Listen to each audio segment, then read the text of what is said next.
questions for you? He didn't, surprisingly. I didn't find it compelling. I found it bizarre. I felt like I was listening to something that had been reverse engineered, that what they'd done is looked at the evidence that was in the public domain, the images of Dominic Cummings leaving Downing Street, of Dominic Cummings' house yesterday when people were protesting yesterday, and the facts that are in the public domain, like the fact that he was seen in the woods, the fact that he was seen at Barnard Castle. And they had come up with a very, very strange and contorted story to explain it all. And it sounded extremely strange to me. The essence of it was that he had special circumstances, that he was being hounded at his home. He couldn't possibly stay there if he was ill, and that he had to go to Barnard Castle as a test run to test his eyesight.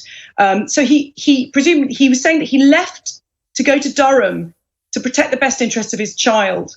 But in order to protect the best interests of his child on the way home, he did a test run with his 4-year-old child in the car when he wasn't sure if he could see properly. This seems extremely strange to me. A much simpler explanation might be, it was his wife's birthday. It was a beautiful day. It was the day before he was going back to work, and he went for a drive. The whole thing seemed extremely odd to me, didn't put this to rest for me.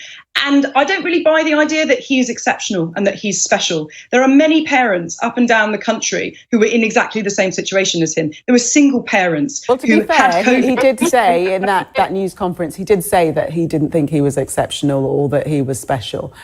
So we have to...